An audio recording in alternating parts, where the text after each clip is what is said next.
Good morning, good morning. It is Thursday, the 19th of December, 2021. Less than a week to go till Christmas. And big shout out to everyone in the chat. First of all, we've got Martin in there, we've got Shropshire Chris, we've got Paul Ewan, we've also got Katrina in there, and Victoria Townsend. How you doing? If you would like to join them in our chat and join the discussion, all you have to do is subscribe to the channel. Just hit the subscribe button there on the screen. Not on the screen, under the screen.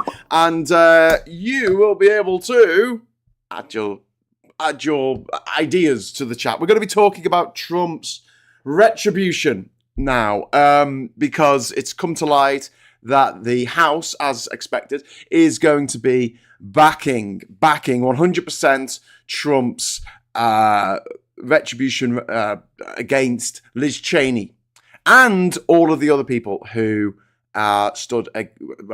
worked on the January the 6th committee investigating the crimes of Donald Trump, because the guy is a big fat criminal. He is a murderer, a rapist, a scumbag on every single level. America has elected a gangster, like an old-fashioned, mobster, to be their leader, and as a result, blood will flow. I guarantee this. This isn't.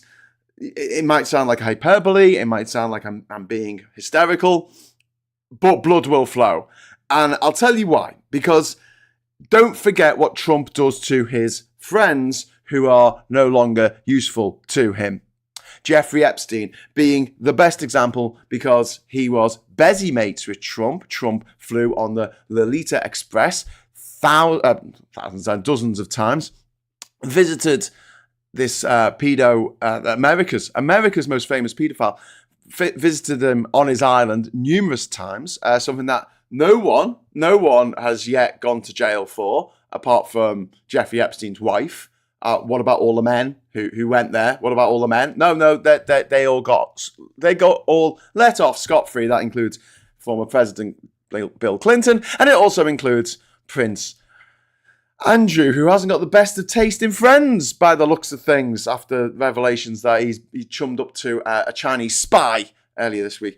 The reports came in earlier this week. I don't think he's been friends with him just a week. So yeah, Trump did that to his busy mate. He had him murdered in jail. And you can say, well, Graham, no, come on, mate. It was a suicide. All right. Okay. They turned all the cameras off. Yeah. Funny that. As someone who is very, very anti-conspiracy theory, it always amuses me, shocks me, stuns me into submission. I don't know. Whatever it is, I'm always a little bit gobsmacked by the way that the same people who go on and on and on about bullshit conspiracies for which there is a mountain of evidence to the contrary. Flat earthers, people who think we didn't land on the moon, people who think that JFK was assassinated by, I don't know, the CIA and the FBI and, I don't know, Mothercare. And there's no evidence. And there's a preponderance of evidence for the lived reality of what everyone saw who was at that incident on that day. 9/11 being the biggest one, I guess, which we all watched. But for some reason, it wasn't the Saudis who did it. It was someone else who didn't want the World Cup in 2034. Anyway, but then when it comes to something like, so this guy had dirt on Trump being a massive pedo, because obviously he is, and he just mysteriously killed himself in a prison cell and managed to turn the CCTV cameras off somehow from his cell before he did it. That's quite clever. That's quite cunning, isn't it? No, Trump had him killed. Trump had him murdered. Trump had the 9 people who died as a result of the Capitol riots effectively murdered as well, and he didn't give a shit. This is a man who will walk over corpses and not care. I mean, he doesn't necessarily want to do the murdering himself, but, there's no justification there as saying, oh, well, he didn't do it himself, Your Honor, when you're talking about Adolf Hitler.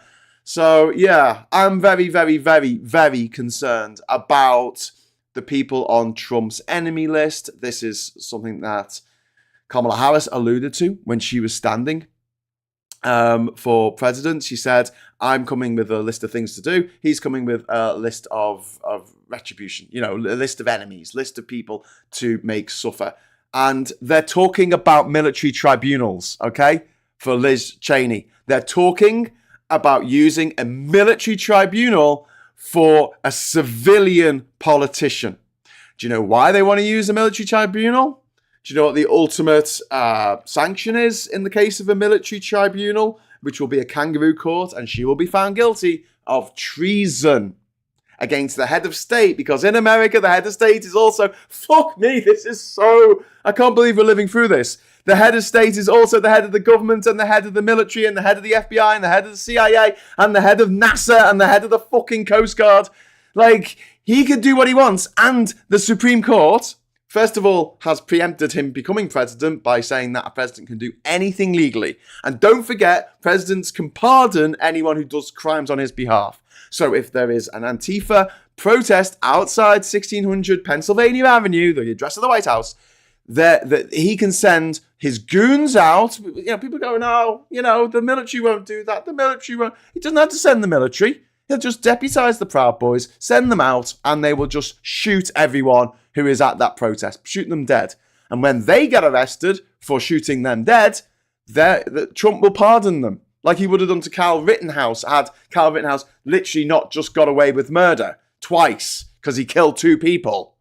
And he's lauded as an amazing, you know, wonderful person of the right.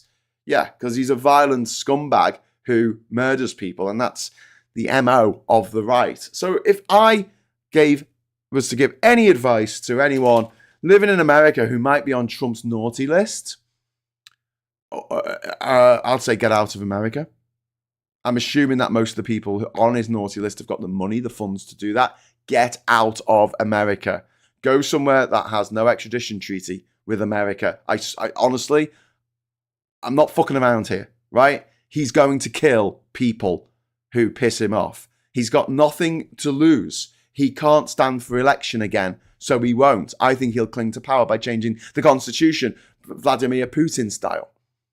But if you think that he's not, you know, given the option to have death gangs going around murdering people, or to you know, either to have them or not have them, if he doesn't have them, there'll be no retribution. He won't suffer any consequences. If he does have them, there'll be no retribution. He will suffer no consequences. He is a psycho. He is a sociopath. He is a murderer. And you think he's a rapist, a braggart about raping. And you think he's just got to go, oh no, I think I'll do the right thing. You think he'll do the right thing? Oh, you sweet summer child. He won't do the right thing. He's going to kill, and kill again. Mark my fucking words. Anyway, so Martin says it's darker here, so it's going to get a bit darker. Is it Bricker Tesla Day? Graham, I have concern that the Americans voted Trump because Trump wants to impose crypto, bitcoins, and make everyone billionaires. False hopes. Says David, it doesn't make anyone billionaires. It doesn't work like that. It makes a lot of money for a small group of people. That's why it's a pyramid scheme. Everyone else loses, and they're going after the quasi-governmental departments that were set up in the 1930s to ensure bank accounts in America. That's what they're going after, and so no one's bank account is going to be secure because he wants to drive everyone to Bitcoin to make the Bitcoin people more rich. But here's the thing about Bitcoin. The guy who invented Bitcoin, we don't know who it is. And I keep saying this. He could have written some malicious script into it to tank it if he wants to. Or he can just cash in his Bitcoin and make a shitload of money. Real money. But then if Trump does do what he plans to do with the dollar, which is a reserve currency for the world, it could not just throw the American economy into turmoil, but the world economy into turmoil. And I fucking hate it when you get these stupid, dickhead, inbred Yanks go, no, why do you care about what's happening in America? You should fix your own country first. Yeah, fuck you, man. If Britain sank into the fucking sea, it would make no difference to America, really. But if America fucks up as bad as it's about to fuck up, mate, we're all fucked as well, dickheads. Fucking hell. So it's hard to get that through to some Americans. They think America's the fucking world. They don't have a passport. They just travel to another state and go, oh, I'm in another country now. They speak a different language because it's got a slightly different accent. There's hundreds of UFOs around the world, especially in New Jersey. Yeah. Have you seen Mitchell and Webb's conspiracy theory sketches? Yes, I have, Colin, and they are absolutely bang on. You know, it's like the Princess Diana one. You know, let's have this elaborate thing to kill her. It's like, I was so, why push you off a yacht? She spent the whole summer before she died on a fucking yacht off the coast of like Sicily or somewhere. Like, just push her off the yacht. I know that sounds horrible because it is, you know? But like, you can't get back on a yacht. The sides are too high. Watch Open Water 2. You can't get back on a yacht and you can't swim to land because it's too far. You're going to die. And no one's going to be around. There's no witnesses. There's no CCTV. It's just you and the person on the yacht. And it's very easy to say they slipped. Who's going to prove you otherwise? I mean, you have to really, really trust someone to let them on your yacht or to have, to share a yacht with someone. It's a bit of a worry for me. I mean, I've been on lots of yachts and the thought has crossed my mind that at any point I could be just pushed overboard and that's it for me. Bye-bye, Graham. They're not going to find you. They're not going to find you in the ocean. Forget it. You might have a brightly coloured life vest on. It's going to keep you alive for a few hours until the sharks eat you. Jesus Christ. Anyway, but hey, at least if you're going to bring the price of eggs down. Oh, wait, you scratched that from me, says Russell. Yeah, I don't believe that he ever intended to bring the price of anything down. I mean, that anyone who claims that they voted for him because that's what he was going to do, are fucking lying. They voted for him because they want him to kill, and kill again. That's it. There's 70 million people in America who are fucking psychopaths, who are just bad people, the bad eggs, the people who would have followed the Nazis had this been the 1930s and had this been Germany or Austria. They would have followed that. They would have been like, yeah, Hitler, that's fine. You go after the Jews in the same way that in America they're going after trans people. They can't go after the Jews in this well, they might do, actually, because Trump did say if he loses, it's going to be the Jews' fault. Nice. I think in this case, it's going to be trans people who are really going to suffer. And if anyone is watching this in America, I don't think they are because it's like fucking 4 o'clock in the morning or something over there. I honestly think that the plans need to be put in place to help your trans brothers and sisters and cousins. It's going to get really fucking horrible really fucking quick. I think it's going to make a lot of people's head spin. And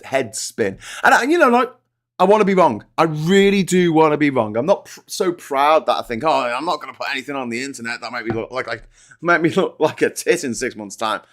I don't mind. Like, I always think, I err on the side of caution. I mean, you might be surprised to hear this if you think, oh, but Graham, you've done all these things. You've been to all these places around the world. And I'm like, yes, I have. But I always played the law of averages. I went to the safest place I possibly could. In Iraq, in Afghanistan, in Somalia. I didn't play fast and loose with things like my medication, my vaccinations. I made sure that in a lot of ways, I'm a little bit of a Boy Scout when it comes to, I don't do drugs, I don't smoke, I do drink. That's my vice. There you go. That's my Miami vice. Although in my mid-40s, I'm finding it really... Like, you have like 2 beers and the next day you're like, oh my God, my head, what is happening to me? Am I dying? Which isn't fun. So listen, if you're in your 20s, right, enjoy it while you can, all right? That's all I'm saying. Make American groceries affordable. Yeah, indeed. What do you think will happen after the final downfall of Trump, says Shropshire Chris? Well, that's something to look forward to. I think that there is going to be serious hardship and serious poverty for a lot of people. If you look at what's happening in Argentina, Javier Milei is seen as a, he's kind of like seen as a savior of the Argentinian people by the Milton Friedman School of Economics and all that lot, the disaster capitalists. And they're saying, look, he got the economy back on track. Okay, first of all, it's too early to say. But even if he has, at what price? At what price has he got the economy back on track? He's plunged over 50% of the country into poverty. People living hand to mouth, people starving. You look at other countries where the government's taken this kind of cavalier attitude towards the lives and livelihoods of the people they're supposed to look after. You look at Venezuela, very similar with Nicolas Maduro, who rules the place with an iron fist, doesn't allow any opposition, just like Putin. And people in this country are starving. People are going without food. They call it the Maduro diet. Like, I mean, it's gonna be like a war. It's gonna be like after a war. I said this about Brexit. It's going to be like recovering after a war, and we're seeing this with what Labour are doing, which is infinitely frustrating. When there's so much more they could be doing right now, and they're like, "Oh, we haven't got the money. We haven't got the money. We haven't." I'm sick of hearing we haven't got the money. The UK pound is a fucking reserve currency. Like, realistically, they can make the money if they want to. They can make the money. But they need to get those comms sorted. They need to they go, oh, £22 billion black hole. Stop talking about that, mate. Talk about the fact that the Tories lied to everyone about Brexit and how good Brexit was going to be. Because you've got to, oh, sorry, my light's gone off. Can you still see me? You've got to effectively find things on the right that will divide people on the right. And one of them is Brexit, surprisingly enough. Not to say that Brexit was a bad idea, which it was, but don't say that. Say that the Tories messed it up. And because they messed it up, this is the effect on you. But Labour don't want to do that. They seem reticent to actually go after their enemies, whereas the people on the right, they will go after their enemies all day long. And we're going to see this in America. I do think that people like Nancy Pelosi, AOC, Liz Cheney, I think they are in serious trouble. And honestly, if I was advising them, I'd say get out of the country. And I know that sounds extreme, but Trump has a history of violence against women. The most vile violence against women. This is a man who raped his wives, or we know at least one wife that he raped, and beat her up. Violence against women is something that Trump thinks is acceptable, is okay. It's just what powerful men do, right? Just what powerful men do. That's the worry. Sarah, thank you very much for the £2 super chat. Hi, Graham, have a coffee. Oh, thank you so much. That's really kind of you. I'll give you a little super chat animation. There you go. Thank you. And Graham, they can just make money by push a few buttons on a computer in the Bank of England. Yes, Alistair, they can. And the thing is, it's like, there's a movie that I really love. It's a Powell and Pressburger movie. Sorry, I'm just going to sort my lights out again here. It's a Powell and Pressburger movie from the 1940s, and it was made sort of during the war as a bit of a thing for the war effort, and Winston Churchill didn't like it, apparently. It wasn't available in its uncut form in the UK until about the 1980s as a result. But it's got this really cool scene in it where it sort of tells the life of this guy who fought in the Boer War, fought in World War One. It's his relationship with this German guy who's a friend of his. And it gets to the Second World War, and the framing device of the movie is that this guy is now this old colonel who he's not called Colonel Blimp, that was a cartoon character, but he's in this Turkish bathhouse, and he's super sunburnt and red, a bit like Sexy Beast, a bit like Ray Winston in Sexy Beast, and the some squaddies come in, kick the door down with their guns, and go, right, we've run. And they're like, what are you doing? What are you doing? Well, it's war games, and you told us we had to capture the officers' Turkish bath or mess or whatever, and we have done. There you go, we've done it. And he's like, what are you doing? Well, the war games don't start till midnight, and it's only 7 p.m. And he's like, yeah. Do you think that the Nazis are playing by the rules? You think the Nazis are going to wait till midnight and be all gentlemanly about it? You live in Clark Cuckoo Land, mate. They're Nazis. They're going to do whatever they need to do in order to win this war, and they will fight dirty, and they will not stay by the rules. They will not. I mean, and Trump won't either. And he makes this really great line. He says, look, in this game, if we don't win, there's going to be no rematch next year. That's it. That's it for a generation. We're fucked. Generation F. Fucked. All of us.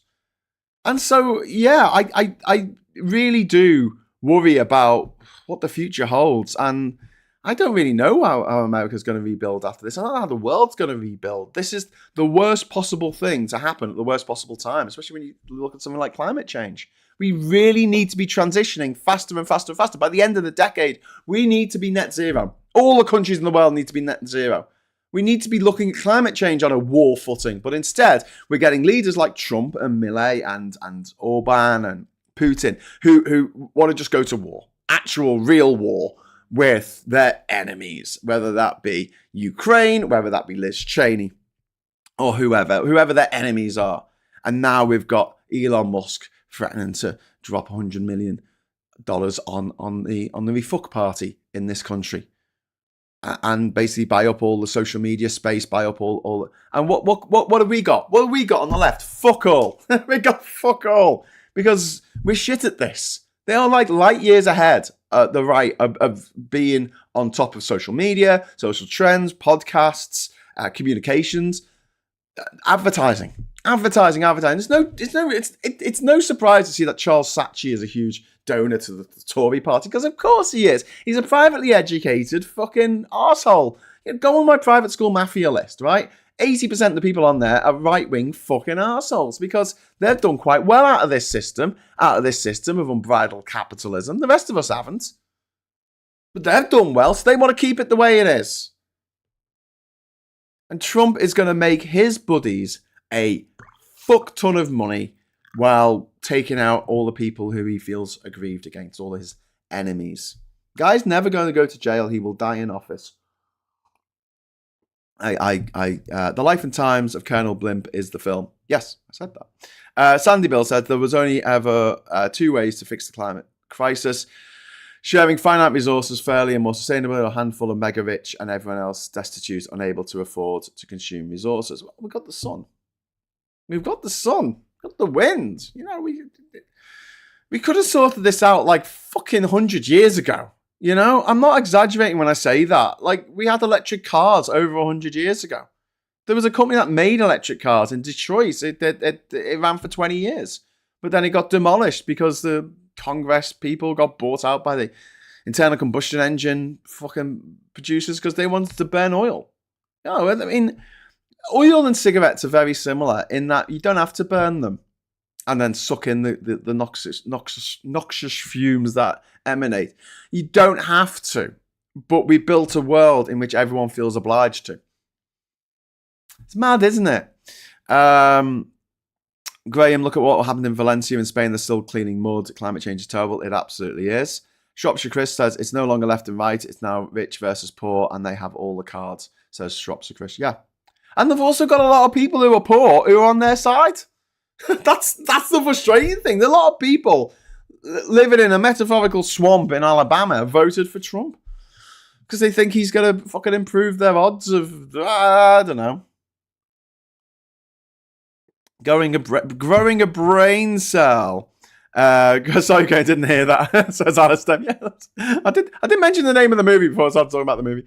Labour refusing to approve my petition, which could end National Front and SPAFA and the rest of them, but instead they want to allow national funds. We have more. Well, Nigel Farage, and that have to come. What was the wording of your petition, and why did they reject it? Vendetta, let me know, because I'm waiting to find out. I'm waiting to find out about my petition on banning Twitter in the UK. Not heard anything back from them. No. Oh, cool. I'm getting some labels today. That's good. Sorry, I was just looking at my emails. Right. Okay. So yeah, I've been waiting a few weeks now for this one. Right, we're going to have a quick look at the papers, if you don't mind. Okay, for today. Sausage-fingered king is urged to represent the human race when aliens invade next year. That's from the start. Obviously, important news stories happening today. Prince Andrew frozen out of Christmas lunch. He should be frozen because he's in jail and it's cold and the heating's not on. But there you go. Prince Andrew, terrible tasting friends. Then we've got The Guardian. PM told to tighten rules on party donations amid fears over Musk. This is the elections watchdog saying that they need to change the rules. And this gives... When people say, yeah, but why now? Why now? Mr. Starmer, he can point to this and say, look, this is why we need to stop these mad political donations because they are objectively mad. I think that political parties should get a set amount based on how many MPs they've got. That's it. MPs and councillors. So the more MPs, the more councillors they have, the more money they get. And that's paid for by the taxpayer. And that's all the money they're allowed to accept. And individual MPs aren't allowed to accept any donations at all. Because don't forget, like Trump is in, what did he say? Farage was in negotiations. That's the word they use. Negotiations with Musk about this money. As Uncle Phil said yesterday, you just donate the money. You just donate the money. If you say that negotiations, like you're not talking about donating the money, are you? No, you're talking about negotiating. You're talking about quid pro quo. God, I said that weird, didn't I? Quid pro quo. Sorry, my Latin's not what it was. Since everyone stopped talking about it. Stop talking it. It's a dead language. But he's going to want something in return. And Farage has admitted this. And what he'll want in return is control of the British parliamentary system for some racist bastard South African gobshite who's lives off, he's addicted to ketamine. Literally getting a crackhead to be in charge of what happens to your life in Britain. Do you want that? A crackhead from Africa? Oh, but he's a white person from Africa. Oh, that's all right then. He's a white crackhead. All right then. Hooray for that nascent racism that resides in millions of people. UK soldiers poised to train troops in Ukraine. That'll be good. And sexist society raises risk of Alzheimer's in women. Doesn't surprise me. Although that's probably some trans bashing though in the fucking Murdoch press. But Mirror there, footy fave Chris to Mirror. I've got the old Cammy back. I have no idea what's happening. Oh, he's had 2 years of hell with a brain disorder. Oh dear. Well, at least he's back now. Good lad. And then we've got 3 friends killed by laughing gas driver. Jesus Christ! This is every newspaper front cover when it's all a different story. There's nothing uniting them all. Pensions protest grows for Starmer after betrayal in inverted commas of waspy women. And we've got the ECHR lets heroin kingpin stay in UK. This is from the Daily Telegraph, obviously anti-immigration, because that's what it thrives on, even though its owners don't live in this country, so they're technically migrants. And fury of waspy women, as PM says, you knew about pension change. And yeah, the waspy women thing is going to be something that they're going to try and hang around Starmer's neck for the next few years. But Labour are doing such a great job of just telling everyone against them that it's more grist for the mill. Trump's remarkable comeback. This is a terrifying picture with him with the American flag sticking out of his shoulder, and bombs and tanks, and him dancing in the small little. There's a little bit of him dancing there as well. Oh dear. Not great news there all across the board, and this is why you shouldn't read the newspapers, because it's all bad news, isn't it? This is something that we find when we read the news. It's usually the bad shit, but just to cheer you up before I go, most people in the world are good. The vast majority are good. It's just that there's about 33% who are also gobshite. Some people are gay, some people are trans, some people are left-handed, some people are dyslexic, some people are autistic, some people have ADHD, some people are gobshites. And they are the minority, but they are there. And there are some people who don't want to be seen as gobshites, right? Now, if someone is like, I'm a gobshite, I don't care, right? They're done, right? There's nothing you can say or do to bring them back on side. However, if it's powerful if, you have someone who is a misguided gobshite, there is a way back. And I talked about this the other day.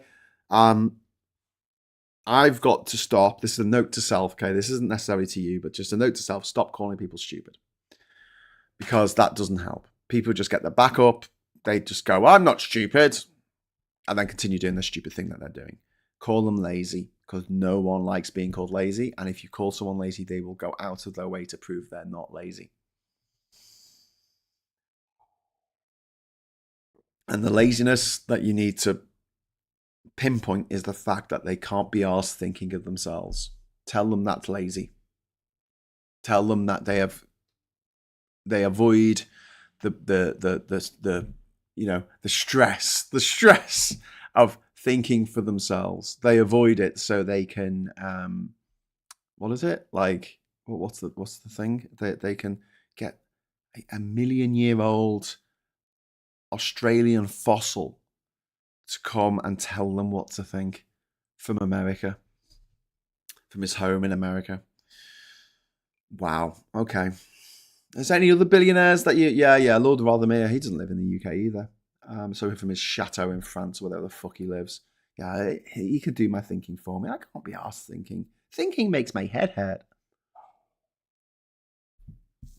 And they're usually the same people who moan about people sitting on the couch and playing PlayStation. At least you're doing something when you're playing PlayStation. At least you're engaging your brain in some way and your thumbs. These people are too lazy to even do that. They can't even be bothered engaging their brain. They just want someone else to do their thinking for them. Oh, God. I mean, in a way, that whole thought is kind of depressing. But in another way, it's kind of thinking, well, there might be a chink in the armor there. We might be able to, something to needle them with, along with the other things that the right disagree venomously on, which is that a lot of them are very anti blood sports, surprisingly. I mean, a lot of them consider themselves animal lovers, so that's something to split them. Also with dogs, dangerous dogs, that splits the right as well. There are people on the right who are like, I don't like dangerous dogs, quite rightly, because, they kill people. And then there's the people who go, I love my dog, and my dog is the most amazing thing in the world ever. A bit like American gun owners. British dangerous dog owners are very much like American gun owners, that, that it's part of their identity, and if you take that dangerous dog away, they'll freak out.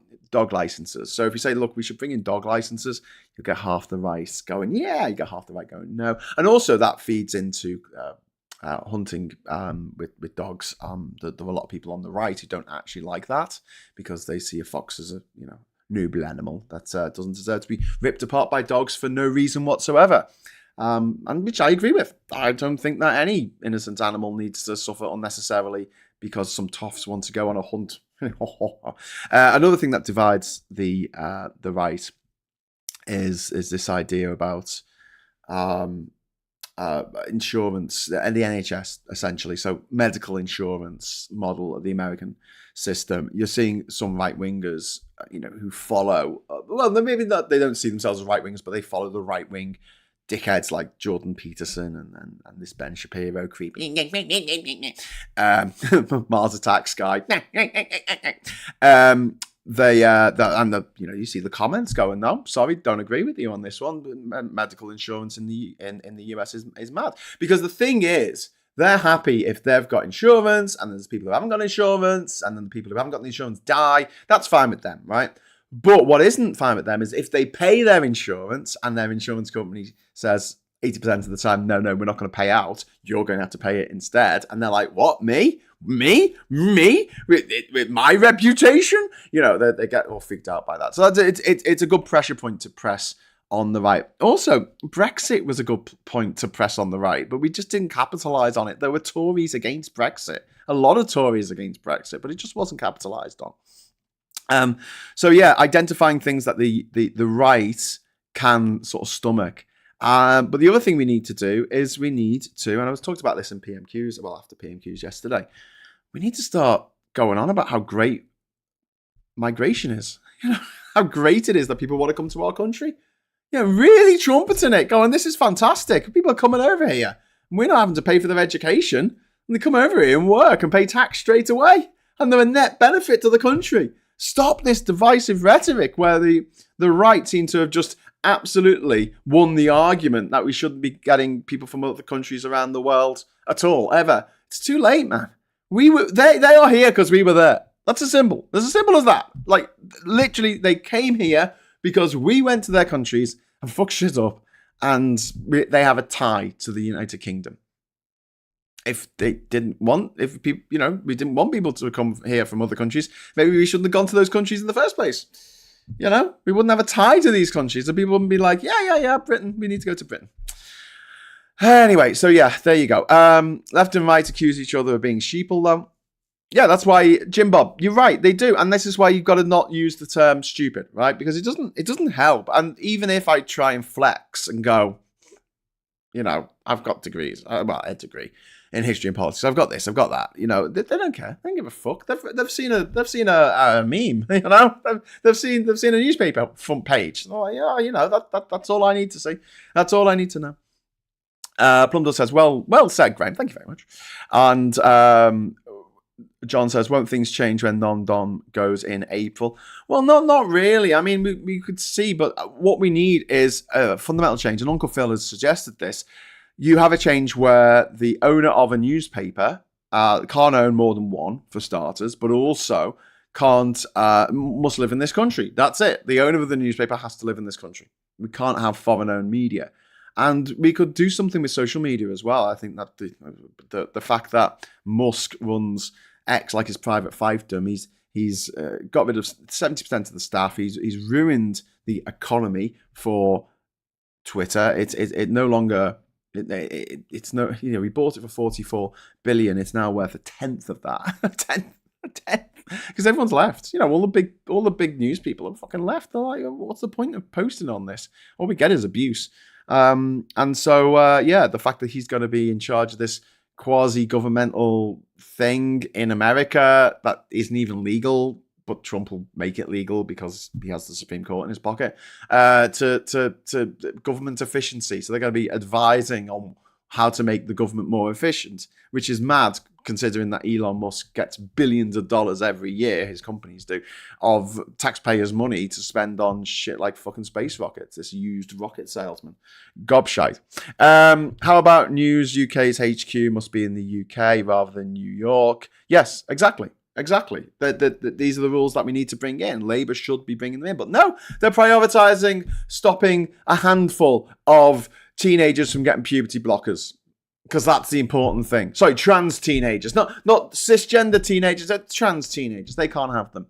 They're perfectly safe to use for an 8-year-old who has precocious puberty. But no, not on a trans kid. No. That way folly lies. And then that sneering, shiny-faced bastard, that traitor to everything that he should stand for, Wes Streeting standing up in Parliament going, well, there's no evidence of a rise in suicide amongst young people as a result of this. Really? No evidence? What evidence have you looked at? Well, the LGB Alliance and other anti-trans groups, they provided me with the statistics, and they said that all trans people are evil and want to come and get you in the toilets. Oh, fuck off, Wes. Shut up, Wesley! Anyway, immigration is great. My Filipino boyfriend came to work here after a period of working in the Middle East. He could have earned more there, but now he's here, and both of our lives are so much better. That's from Draconic Drizzt. Brilliant. I'm calling it the Department of Government Effluence. Doge. Dark oligarch, gratifying ego. Thank you very much for that, Jim Bob. Right, I'm going to get off now.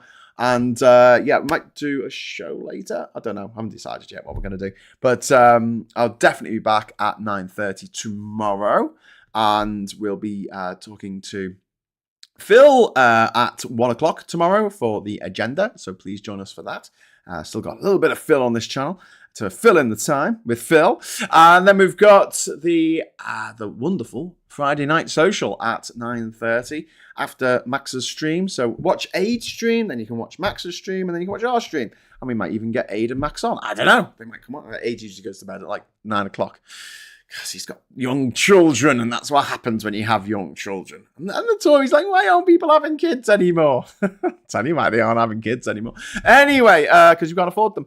What are the chances of changing Starmer's mind about PR during this administration and not next, says Andrew.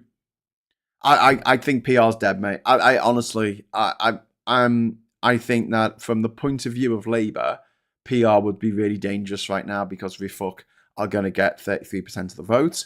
And in the next election, which means they will have hundreds of MPs in the next election if we have PR. If they don't have PR, we still have first past the post, there's a good chance they'll just still have a handful. Again, don't forget, Refuck got as many votes as the Lib Dems. Lib Dems got over 70 MPs, whereas Refuck got 5. Donkey Dave is live tonight. Give him a boost. Okay, Donkey Dave, please watch Donkey Dave tonight. I don't know what time at, but it'll be good. Now, listen, before I go, I wanted to do a trip over to Ukraine this Christmas with Christmas presents like I did last year. Unfortunately, just think the stars did not align. But a friend of mine, James, has gone over. He's gone over in 3 SUVs. He's filled 3 hatchbacks with, not hatchbacks, what are they called? Estates. We used to call them estate vehicles, didn't we? But now they call them SUVs. 3 SUVs. He's packed them full of presents. He is in Ukraine now. He is in Kyiv now. I'm going to give you the link to the UK4UKR.com website. If you can give a little bit of money, he's almost got to his crowdfunded target. The link is on the UK4UKR.com site. He's part of the what's it called? Oh shit, I forgot what it's called now. It's a group that have so far sent over like 500 vehicles over to Ukraine in the last couple of years. And he's part of this group, and he took an ambulance over there like earlier this year called Amy the ambulance. So if you go on his Just Giving page, you'll see it. But yeah, I fully support this. He's going not because I couldn't, but the fact that he's going, it's good that like someone's taking presents to the kids over there. Near the front line. So if you just want to drop a couple of quid in, it's Christmas. Would really appreciate it. Go to UK4UKR.com. The link is in the chat there, and just drop in some money for the kids in Ukraine. James is going to be in Kyiv today, and so there you go. You should try and meet with Anna from Ukraine. There's also Anna in Ukraine. Anna with 2 N's and Anna with 1. Maybe at some point. Hopefully I will be able to do a trip maybe next year. We'll have to see what happens. This is the thing. I mean, for a lot of these kids in Ukraine, this could be their last Christmas. Seriously. No, I'm coming across as some like doomsayer, but Trump is going to fuck shit up for so many of us. I just noticed, by the way, I was clearing out some my drawer, and at the bottom of it was my international driving license, which is there, which is hilarious. That I needed this in order to travel into Ukraine last year. To drive a van in Ukraine, I needed an international driving permit, and it's so old fashioned, and it's got pages in it. And it's got a stamp to show that it's real on it. Little picture of me. That's my international driving license. Crazy world we live in. Right, anyway, currently struggling to find a reason to get out of bed. Duke, get out of bed. Come on. I'm going to do this today. I'm going to go for a walk because I haven't been for a walk for a few days, and I can feel my mental health deteriorating as a result. So I'm going to go out and have a nice walk. Might catch some Pokemon. All right, I'm going to get off. I'll see you later. Might do a show tonight. I'll let you know. Still trying to adjust to it being Christmas and getting back into schedule of doing my shows and everything. But hopefully, all will be well tomorrow, and we'll do 3 shows, and you'll be able to join us for all of them. And until then, thank you very much for watching. And keep an eye on Trump. If you've got any American friends, have the conversation. Have the conversation. At least for the first few months, if they want to get out the country, and they can get out the country, I really, really recommend they get out the country. If they come to the UK, they get 6 months. If they go to Panama, they get 6 months. If they go to Canada, they get 6 months. So, there are places they can go if they've got friends and family somewhere in another country. They can just go and stay there, or just spend the year traveling. Get one of those round the world tickets. Go to Thailand. Your money goes a lot further there. Right. See you later. Until next time. Thanks for the chat. Thanks for the super chat. Give us a like on the way out. Hello. Good evening. Welcome and goodbye.